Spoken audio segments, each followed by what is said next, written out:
Today we stand with members of our faith-based community to announce one of those efforts called Safe Haven.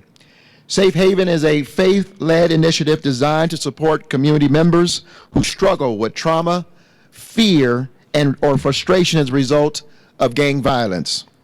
Through a partnership with the Gang Reduction Initiative of Denver, better known as GRID, a large network of faith leaders, many of whom are standing here behind me today, agreed to have their churches serve as a safe location where anyone in the community can go for support following a critical gang-related incident. And let me send a special shout out to one person in particular.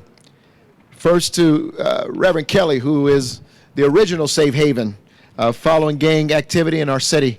I want to thank him for years of setting the stage and showing us how to model and be a safe haven for family members, community members, and of course, victims of gang activity. The Safe Haven Church closest to the incident will open its doors to the community for 3 days, and trauma-trained church members from the Safe Haven Network will be on hand to support a community healing process. Emotional and mental wellness specialists are also on site to provide professional support and connect residents with more in-depth wellness services. The objective is simple: to aid community healing and support the well-being of residents impacted by instances of gang violence in a safe, supportive, community-based environment. And let me just digress for a moment and simply say we hope we never have to activate the network. Before I turn it over to Executive Director of Public Safety, Stephanie O'Malley, I want to acknowledge the faith leaders and community members who are here today.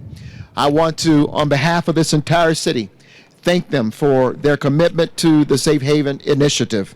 Reducing gang violence requires a collaborative, multi-pronged approach, and your continued support and service to this community is invaluable. With that, Stephanie O'Malley.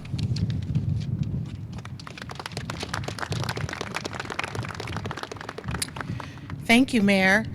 I, too, recall standing on these steps in solidarity 2 years ago, and I am pleased to be here again today to share this positive announcement. No single organization or individual can tackle the issue of gang violence alone, and over the years, Denver's faith-based community has been an integral part of GRID's comprehensive approach to address gang violence. Faith leaders have organized vigils and led prayer walks to support healing processes. They have convened events focused on enhancing community connectivity and have facilitated outreach services for community members who are in gangs or at risk of being recruited into a gang. Today, the faith-based community remains active partners with the city, and it is through this continued partnership that the Safe Haven concept came to life. To be clear, Safe Haven is not a law enforcement effort. It is a GRID-funded effort that was built by the community for the community. To support community healing, Safe Haven volunteers received training in psychological first aid, disaster spiritual care, critical response training, and asset-based community development for churches. The type of care attendees receive will depend on what they need to support their unique healing process. If spiritual care is sought, church members can pray with community members, discuss their concerns, or simply listen. If social care for the emotional impact that the incident has caused is needed, neighbors and community members can offer compassionate support and help residents talk through what they are feeling. And if wellness care is desired, Safe Haven staff can share information about identifying trauma, understand how it can affect the body and mind, and offer coping strategies that support healing.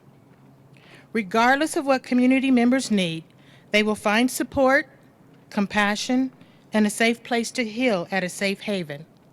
It is now my pleasure to introduce one of the partners and founders of the Safe Haven Initiative, Pastor Terrence Hughes.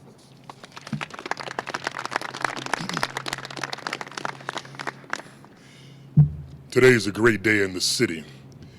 The kickoff of the Safe Haven Initiative has been a long road of many hours.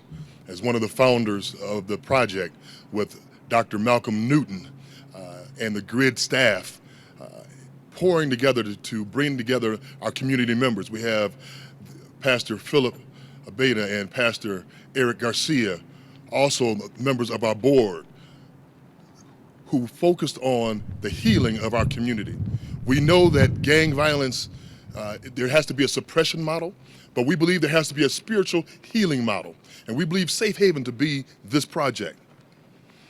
We heard the community. The city has heard the community. And so coming together and creating this space in not only our churches, but in our synagogues and our mosques and our other worship centers. Those are the natural places for us to have the gatherings, because they have been the models for spiritual and safe havens throughout our history as people here in America. The beacon of light will shine strong for our people. It's time for us to have this healing process grow, not only from our prayers, but through our health professionals. Mental health professionals will be able to help guide folks through the trauma. Our neighborhoods have been traumatized, so now the healing process is going to take a much greater step. We will continue to pray. We will continue to gather, but now we also have the added tool for healing through trauma. As we move forward, our objective is to continue to have our centralized locations where our community members can come and find peace. Let me be clear, I am a Christian pastor, but this is not a Christian initiative. This is a faith-led initiative. And you can have no faith and come and get services. It's about healing. And our communities are diverse. And we want everyone to know the doors of the churches are open to everyone who needs healing. We will not be a prisoner to the traumatic events of our communities any longer. We're taking a strong stand together. Thank you. Now let me introduce Pastor Philip Abeda.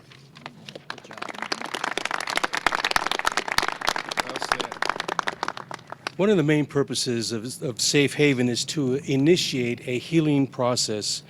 Our goal is to provide a forum for community members to express their feelings, connect with others, and find coping tools for trauma. Safe Haven will help the community to provide opportunities to connect. Those who are struggling in communities will realize that they are not alone and that there are others who are struggling with the same feelings they are. This will give opportunities to support one another, which strengthens the connectivity between community members and helps build relationships within the neighborhoods impacted by violence that could be sustained beyond the incident itself.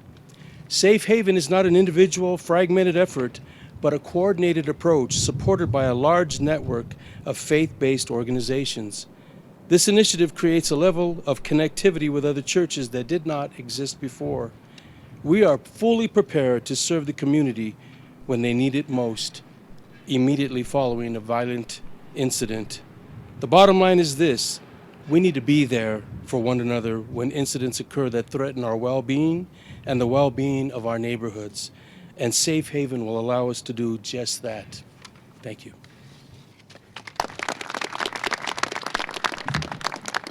Pastors Abeda and Hughes, thank you very much. What a wonderful statement by both of you in support of this effort. And again, let me close the conference by, again, thanking all of the faith leaders. If I can just repeat what Pastor Hughes said, following traumatic events in our community, the doors of our faith institutions are open to help the community begin the process of healing. And so we thank all of you for being here, regardless of the faith that you represent. But thank you for standing in the gap on behalf of this community. God bless you all, and thank you.